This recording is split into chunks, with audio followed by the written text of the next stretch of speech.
할렐루야. 로뎀나무 3분 말씀. 세상의 지혜로는 알 수 없는 십자가. 빛의 세계와 어둠의 세계는 옳고 그름을 판단하는 기준이 다릅니다. 어둠은 어둠의 법으로 판단하고 빛은 빛의 법으로 판단을 합니다. 예수님의 세계를 빛이라 하고 반대로 이 세상을 어둠이라고 합니다. 어둠이란 옳고 그름을 분간할 수 없다는 것입니다. 세상은 빛의 세계에서 판단하는 죄가 무엇인지 의가 무엇인지 모릅니다.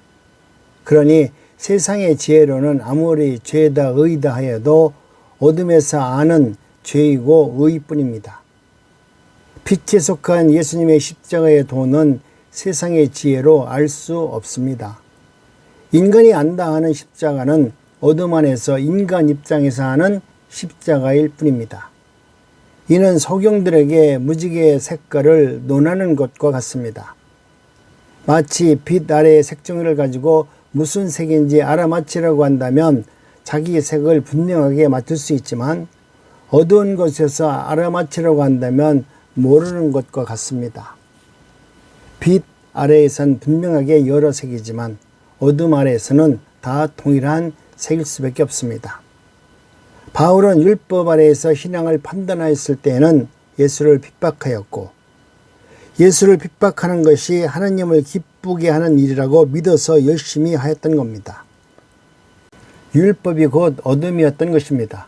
그러나 다메섹에서 빛을 만나고 보니 자신이 어둠에 있었다는 것을 알았습니다. 율법 안에 있는 유대인들은 율법적 판단으로 자신들은 빛에 거하며 밝히 본다고 생각합니다. 그래서 자기들이 판단에 의해서 예수가 틀렸다고 정죄하여 예수님을 죽였습니다. 그것도 하나님께 충성한다는 이름으로 하나님을 죽인 것입니다. 바울은 그것이 마귀의 일인 줄이야 부활하신 예수님을 만나고 나서야 알게 됩니다. 유대인들은 인간의 말씀대로 사는 것이 하나님께 대한 옳고 좋은 신앙이라고 생각하며 그래서 어둠에 속한 유대인들이 말씀을 1.1획도 어김없이 지키고자 하였던 것입니다.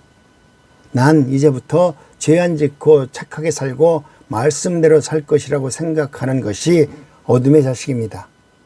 말씀을 지키겠다는 것은 가상한 일이지만 안타까운 것은 자신이 죄인임을 모른다는 것입니다. 이렇게 자기가 말씀을 지켜낼 수가 없는 죄인임을 모르는 것을 예수님은 소경이라고 했습니다. 이미 마치 어둠에 속해 있으면서 색종이의 색깔을 알아맞추겠다고 하는 것과 같습니다.